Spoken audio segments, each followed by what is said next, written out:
we think we're poor and the way they treat us and what have you. Oh no. No, please go to some of the Native American territories. They are the worst of the worst Definitely. off. They are treated like dirt. Right There's now, a documentary about that. absolutely. And like you said, they're contingent. Many of them have the one that's on your $20 bill. That Jackson. Okay, he was the worst towards the Indians. Mm-hmm. As a matter of fact, I remember having somebody needed. Thank you, Matthew. Inbreeding. I had a $20 bill.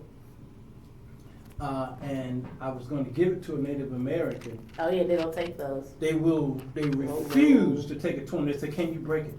Yep. I said, "This is 20." They said, "No, we don't want that man in our pocket." Wow. As a matter of fact, and another person they hate is the one who they say discovered America. Yeah, they don't. South Dakota was the only state for many years that don't call it Columbus Day. They call it Native American Day, and it's a national. It's a holiday for the entire state. How offensive is that for them, though? Like Columbus Day, what we would call. It is absolutely. Like how offensive. That's crazy. Like if I was to think that like there was a guy who caused all the oppression for my ancestors, and they have a day where it's a holiday and it's named after him. Named after him. Into something. That's crazy. I'm coming to your house. And say, look what I discovered. Okay, all right. I discovered this house. Now you live in there, all right. So I discovered it, but you were already there. And that's what happened. They came here and said, "Look, we discovered America. We, and these people were there." And they thought it was India. Yeah, they thought it was India. Okay, so and I'm thinking about. I was looking at that stuff and talking to them, and I realized something very unusual about it. My daughter Rebecca, okay, she lived there with me for the summer months, and she became friends with a young girl, all right, her age, who was white, features, just lily white, and she played with her all summer long, assuming that she was white. So it was time for me to bring her back home to Chicago, and as we were driving in the car, she's like, "Dad," I said, "What?" She said, "I just found something out today." I said, "What? Do you know that so-and-so was Native American?" I said, "Yeah, I always know. I've been here a long time." Yeah, no. She says, "I was shocked. I didn't know she was Native American." I said, "And she's real Native American, not how black folks say, look at my hair. I got 2.9% Native American." No, these are real Native Americans, okay? They're real, and I know we call them Indians, okay, but they don't really, a lot of them don't like that term. All right, they don't like, and they're beginning to not like a Native American either. Okay, right. They just don't like. So you call them by their tribe. They say Lakota or they Cheyenne or other tribes. Okay, but she's like, I said, you shocked? She says, "No, I'm honored." She says, "I can't wait to get back to my school in history class because we were studying about cultures, and I'm gonna tell my class, oh, y'all want to know about Native Americans? My best friend is Native American." You know what I'm saying? That is really cool. It was just great. She was just experience. cheesy, and I think, again, it goes back to what he was saying. If we could just get to know them, other cultures a little bit more, we wouldn't be so caught up in, what color are you? No, I don't want to know you. So number 2 is it's not about sex. Number 3, there's a fine line between admiration and fetish. We talked about that. Yeah. That's what I had the biggest understanding of, like a fetish more so than, I guess like the sex stereotype is a thing. But yeah, more of a just fulfilling a fantasy. Like I don't know, you just want to see what the other is doing. Yeah. If, You want to see what they're doing. Yeah. Those Or I things guess in not our even not relationship. see, experience Right. maybe. I don't know. Yeah. You know what? They said something very interesting here, though. Going back to the not just sex, they say that many questions some people in interracial relationships receive hinge on sex. Are black girls freakier than white girls? Are Asian girls more submissive? Who has the bigger penis? Black men or Latino men? These kinds of questions. Don't ask Hugo, because he's going to tell you something else.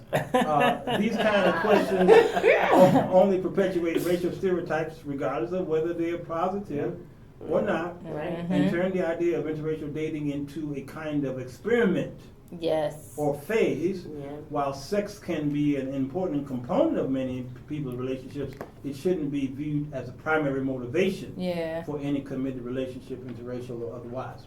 So number 3, the fetish and the admiration part is saying it's universally wrong to fetishize a romantic partner to the exclusion of respecting them.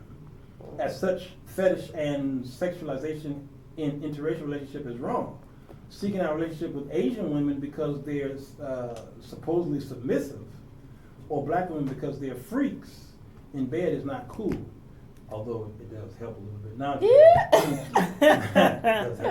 Mandingo and spicy Latin lover stereotypes about men of color are also harmful.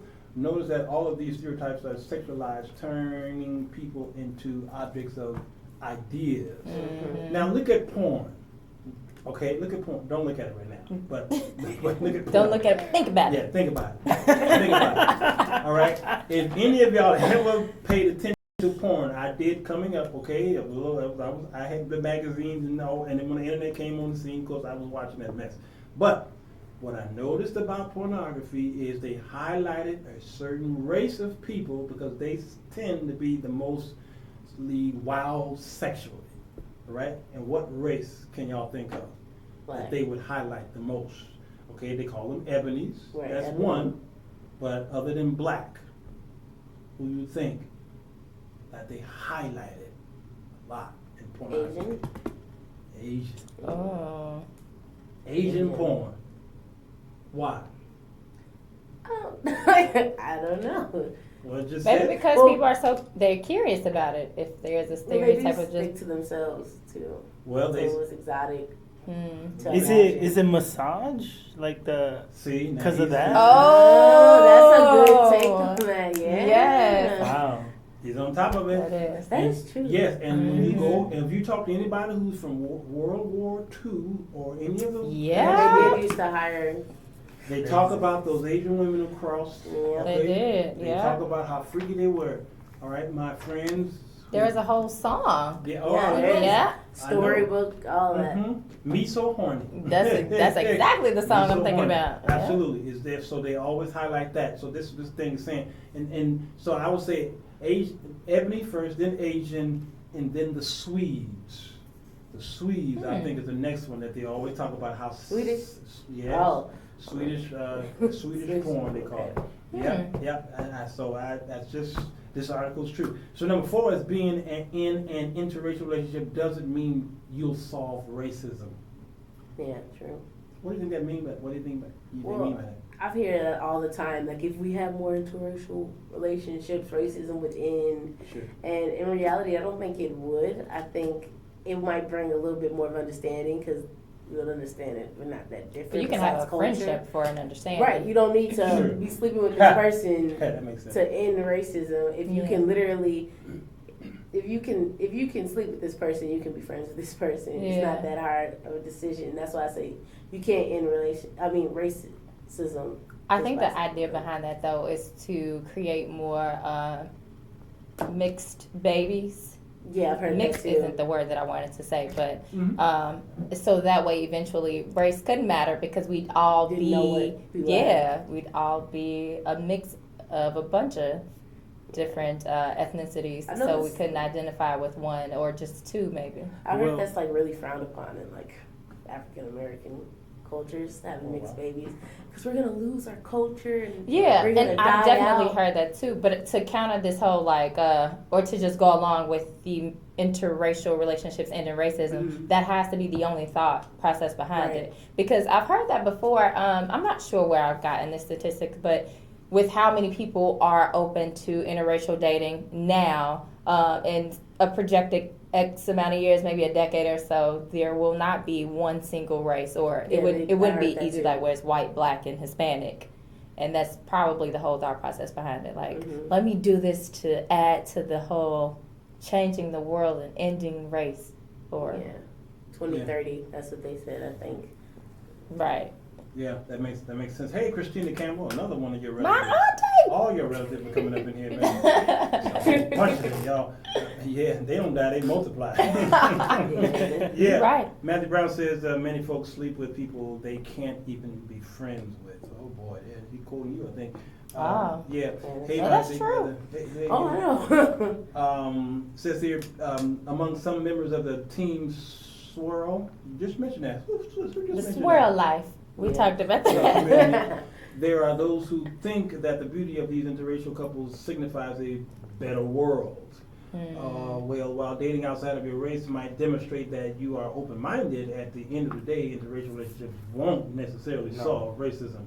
And I hear this a lot. You know, I could not be racist because my woman or my girlfriend or my fiance is black, okay, or my wife is black, right? Well, I hear that a lot too. Yeah, I hear that. I Yeah. hear that, and I say to myself, the slave master fell in love with the black. Yep.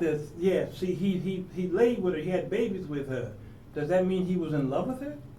Okay, because he had babies with her. And if he did fall in love with her, that don't mean now he like all black people. Right. There was something about her. Yeah. And he might have just he tried to escape the fact that he's sleeping with this black woman, but there's something about her that challenged his heart, and not so much his eyes. But he still was a racist because he owned slaves. All right. And even after they freed him, they still hated him.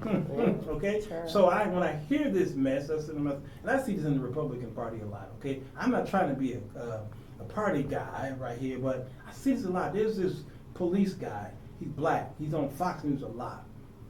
And he's got this white wife. And the words that come out of his mouth about black people is just horrific. And they always put him on Fox. And he always fighting against, I'm not racist.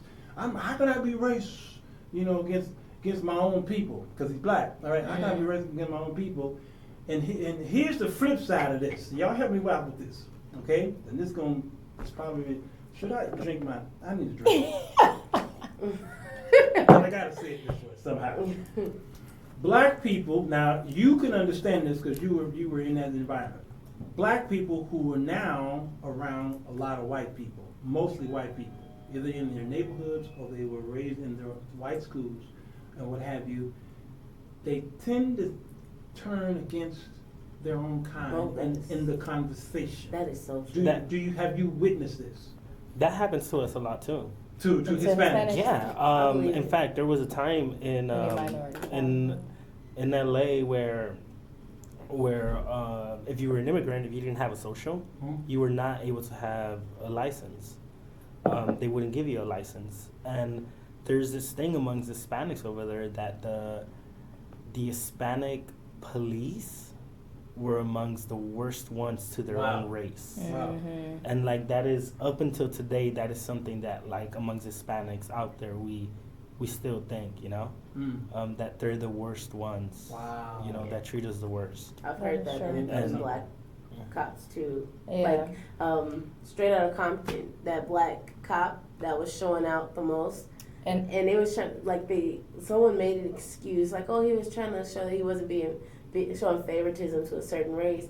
But at the same time, you don't have to show favoritism and just do your job. Right. Yeah. That's that internalized racism. That's you trying to blend in with somebody. You hate you or something about you and where you come from so much that you're trying to wipe that away and blend in with other people. Right.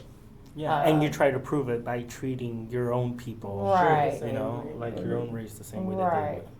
Wow. And we all have those bad apples, so one My isn't school better was than full the of other. them.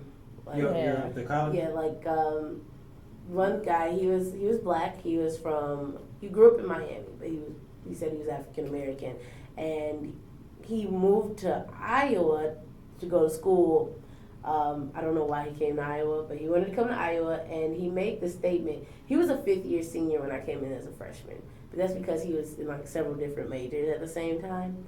He was a football player, but he made this statement that how can black people or any minority move forward when we got ghetto ratchet girls from Chicago acting the way they do. And he was very selective with that twist of Chicago, because my school, if you were a minority, 9 times out of 10 you were from Chicago. Because they gave you a bigger scholarship if you were from like the Midwest area or if you were from Illinois. Mm-hmm. So a lot of us followed the money and came there. So a lot of the freshman girls was like, I'm just going to be quiet. I'm a freshman. I don't have that gene. So I spoke my mind, and I was taken back by the fact that he can say I love Rihanna and Beyonce on the hat he was wearing that day, and have the nerve to say it's ratchet black girl's fault from Chicago, the west side of Chicago, my bad. Let me add he got that real extra specific. direction. And you've never stepped foot in Chicago before. All you know is Miami and Iowa. But that's a representation of his own ignorance and what he's probably heard and what the media is telling him. And that's a huge issue with a lot of people like that too. And I think every race absolutely have those people. In an experience that I had a couple years ago, I went to Lollapalooza. The predominant audience, regardless of the performer, is white, right? But it was like you have to get checked before you go in. And granted, I did have on a Snoop Dogg shirt, but I don't smoke weed. And this little black boy, or not even a little black boy, he was a black man. And as soon as he saw me, he said, "Where the weed at?" And I mean, searched my bag thoroughly for some weed. Obviously did not find none because I do not smoke. Just because I'm black and at a festival, you assuming that. But there's so many white people that get away with sneaking so much drugs in there. Like, drugs everywhere. And because you see them and they have on a polo and some khaki shorts, they don't have drugs. Yeah, I went to a concert and the guy literally walked up to me and my friend like, "Hey, you wanna?" And he was white. "You wanna buy some?" I'm like, "Oh, exactly." And I'm offended with that too. Don't approach me and ask me if I buy weed just because I'm black. Don't mean I smoke. That happened to me in Lollapalooza too. There was like this white guy just walking around, Molly's. I'm like, what? Yes. Wow. And just open, and security just turns their eye away from that. I mean, nothing against the smokers. And that's probably one of the stereotypes. We all know that. Like, to those type of stereotypes, like, which, I don't know how often Hispanics out here in Chicago experience it, but I did experience it in LA a lot. And that's why it would kind of bug me when, like, I would walk in and they were of some other race and they'd be like, "Hola, amigo." And, like, because the stereotype is, like, there's so many immigrants in LA that they automatically assume you don't know English because you're Hispanic, you know? And it would bother me, and it would bother me because, I mean, English is my first language, you know? I think in English, I read more in English than I do in Spanish, and it was just like a stereotype that we had to deal with, and it was so annoying. And up until today, like, I don't like it. Like, you know, when people try to, if you know Spanish, yes, you know, speak to me in Spanish. If you if you don't know Spanish, don't try. Yeah, you know? I feel that way if people approach me and try to, like, for a while, that little "Smoking on Keisha" song was popular, and it was always a white person that approached me saying that, and they'd say it like with this whole little like a dance or something, and I hate that song. Like, just because my name Keisha and I'm black don't mean I'm rocking with that song. Or I need you to be dancing in my face, or, you know, that's gonna. Hey, Miss Carter. Hey, Miss Carter. Is my last name Carter? Thanks. I dated a woman from South Dakota who came here to visit. She speaks fluent Spanish. She lived in South America, Spain, what is that? And she also speaks fluent French. So she's a teacher, all right. But she's black like you, okay, all right. But the Hispanics didn't know that she was fluent. So we went downtown to the McDonald's on Michigan Avenue, all right, around where the Chicago Tribune building is. Okay, we went at McDonald's and we stood in line, getting ready to order, and the Hispanics back there, because they were all Hispanics working at that shop. They looked at us and said something racist, very derogatory. I didn't know what they were saying. And she said, "They just talked about us." I said, "What they say?" And she said, "These niggers over here, yada, yada, yada, yada." I said, "They said that?" She said, "Yes, they said that." I said, "This is gonna be good. This is gonna be good. I can't wait. I cannot wait to get up." She says, "Oh, don't worry, I'll take care of it." I said, "Boy, I can't. I'm about to have a camera." So we get up to the counter, and it's a man, take your order, and And I said, give me number 6, yada, yada, yada. I says, yeah, what you want? She says, I'll take number 5. And then she says, she started speaking Spanish. And the 2 that said what they said, because they realized. She understood what they said. Yeah. They said, yes, okay, and would that be all? And she said, pretty much in her Spanish tongue, language, yeah, that'd be all. And by the way, I heard what you said.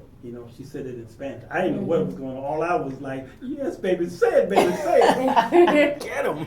Yeah, and they turned. Now they call us colored people, but she turned purple, green, yellow. Yeah, they turned all kind of colors, and I was loving it. You know what I'm saying? So you really got to be careful. You do. You don't know who knows the language. Yeah. And you just, Yeah. like again, when I went to Humboldt Park and I saw those 2 black people, I just knew they were black. Yeah. But they didn't understand English, and I was shocked.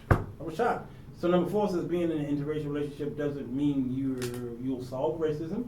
Number 5, no people of color who date while white people don't hate themselves. That is a good thing. Wait, what? No. Like people who are people of color do not hate themselves because they're dating someone that's white. Right. That's what it's saying here. I get a lot of those questions.